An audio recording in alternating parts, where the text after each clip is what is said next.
The Sahara can dehydrate a person in a matter of hours.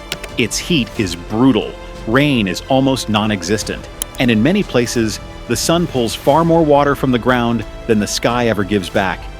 Yet one river cuts straight through this desert for thousands of miles. It never stops, and it has survived here for millions of years. Across Africa, countless seasonal rivers shrink or disappear when the rains fail. The Nile keeps moving. Why? For thousands of years, nobody had a complete answer. Expeditions were sent deep into Africa, only to return empty-handed. Eventually, the secret was found. And that same discovery now reveals why the Nile may be entering the most dangerous period in its history. The Nile begins far from the desert, through a vast system of lakes, wetlands, and mountain highlands. To understand how this river survives the Sahara, we have to begin long before it touches a single grain of Saharan sand.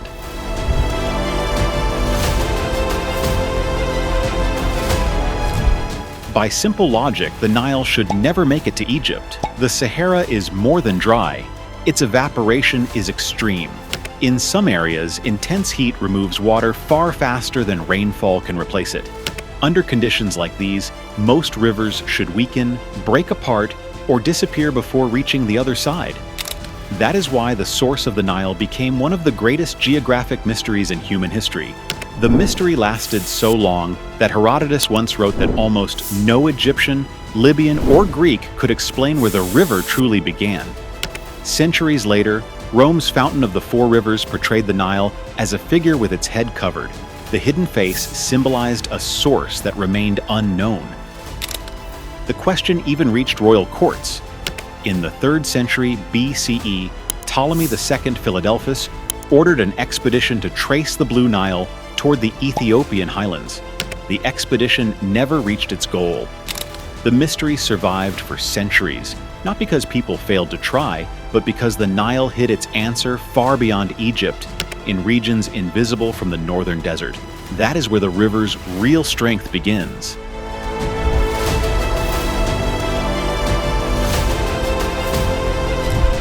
The Nile survives the Sahara because it does not depend on water from the desert. Its strength comes from much wetter regions far to the south and southeast, where rainfall continues feeding the river long before it reaches Sudan or Egypt. The first major source is the White Nile. This branch begins in the Great Lakes region of equatorial Africa, where rain falls far more regularly than it does in North Africa. Water from this region moves slowly through lakes, channels, and wetlands before continuing north. The White Nile acts like the river's year-round foundation.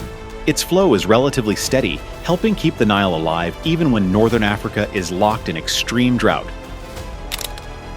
The most powerful seasonal surge comes from the Blue Nile.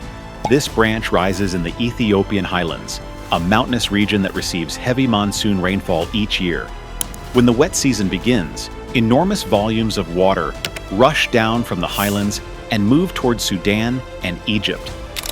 That is why the Nile does not simply evaporate inside the Sahara. The desert still removes huge amounts of water, but the river is constantly being pushed and replenished from places that receive far more rain, especially when the Blue Nile delivers its seasonal flood from Ethiopia.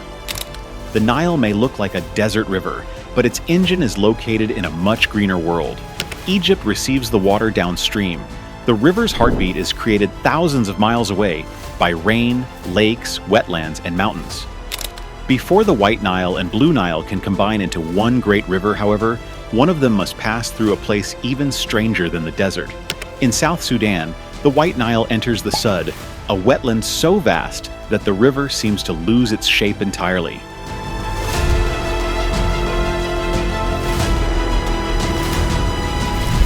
Before the White Nile meets the Blue Nile at Khartoum, it must cross an obstacle that stopped explorers for centuries. In South Sudan, the river enters the Sudd. Its name comes from an Arabic word meaning barrier, and the name fits perfectly. The Sudd is not an ordinary swamp. Its size changes dramatically with the seasons. During major wet periods, the flooded landscape can spread across roughly 35,000 square miles, nearly the size of Indiana. At its greatest estimated extent, the wetland can approach 50,000 square miles, roughly the size of Alabama. Papyrus, water hyacinth, reeds, and floating islands of vegetation cover the region.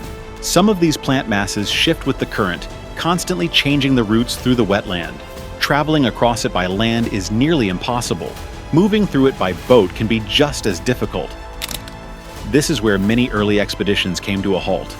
Boats attempting to follow the White Nile south became trapped inside a maze of vegetation that changed from season to season.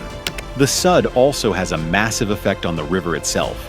Roughly half of the White Nile's water can be lost through evaporation and plant transpiration while crossing the wetland. But the Sudd does more than consume water.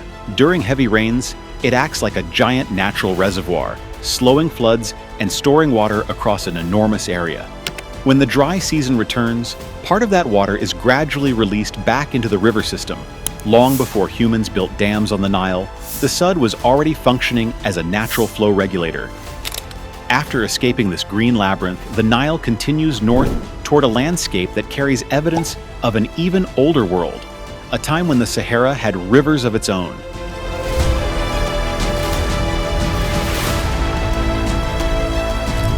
Today, the Sahara is often imagined as an endless ocean of sand, with almost no room for water. But buried beneath that sand is evidence of a very different past.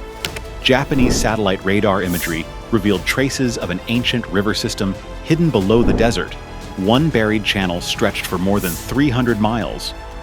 Researchers believe it may have been part of the ancient Tamanrasset River, a major waterway that once crossed northwest Africa. The river may have flowed for roughly 245,000 years before drying out around 5,000 years ago. Had it survived into the modern world, researchers estimate that its discharge could have placed it among the dozen largest river systems on Earth. The discovery shows that North Africa was not always the desert we know today. During wetter periods in Earth's climate history, rain fell more often, lakes expanded, rivers crossed regions now covered by sand and stone. Animals lived there, vegetation spread across the landscape. Early humans followed water routes through areas that are now almost uninhabitable. Then the climate shifted, rainfall declined, lakes contracted, smaller rivers broke into isolated sections, and eventually disappeared. Land that had once supported grasslands and wildlife became increasingly dry. Many ancient waterways were buried beneath layers of sand, but the Nile survived. Part of the reason lies in the power and position of its channel. Over immense periods of time, the Nile carved deeper into the landscape. A river confined inside a well-established channel is harder to erase than shallow water spread across an open plain. Combined with the constant supply from equatorial Africa and the Ethiopian highlands, the Nile had enough force to continue moving north, while other Saharan rivers vanished. But survival does not mean immunity. Nature shaped the Nile over millions of years. Human engineering began changing it in only a few generations.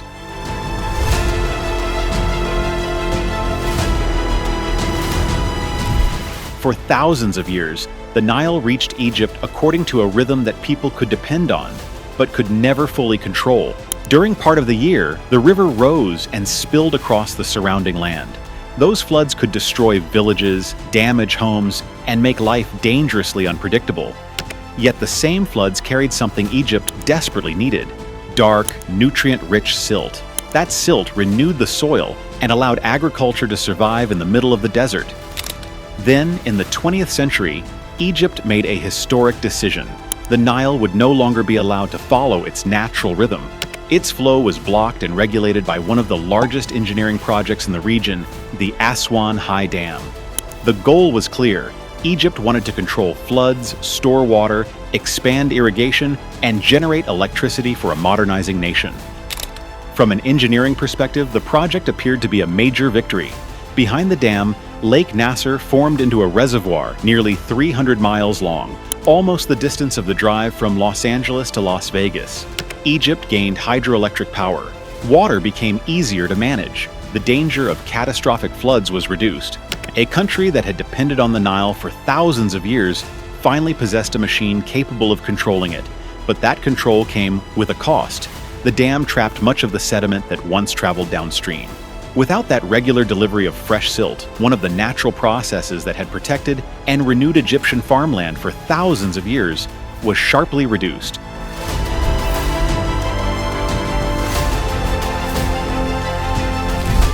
The Nile's transformation did not end at Aswan.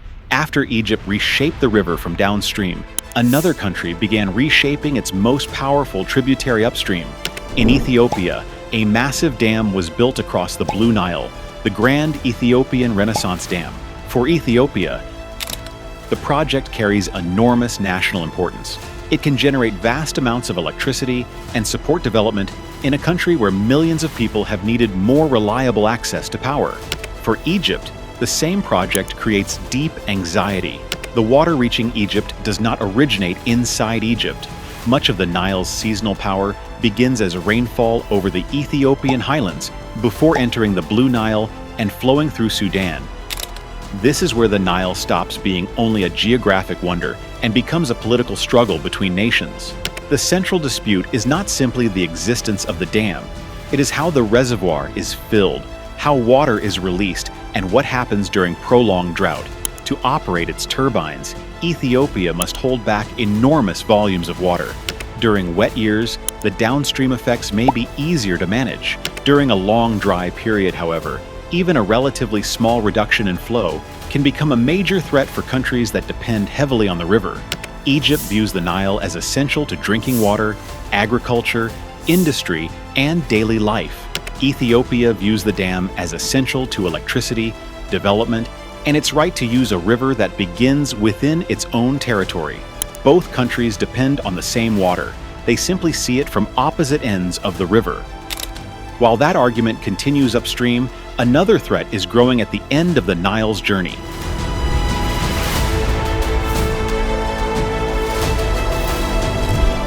In the Nile Delta, the danger appears more slowly, but it is already visible. Saltwater is moving into areas that were once protected by freshwater and river sediment. Groundwater in some locations is becoming saltier. Farmland is losing productivity. White salt deposits can appear across the soil, making crops more difficult to grow. For thousands of years, the Nile carried material from deep inside Africa and deposited it near the Mediterranean coast.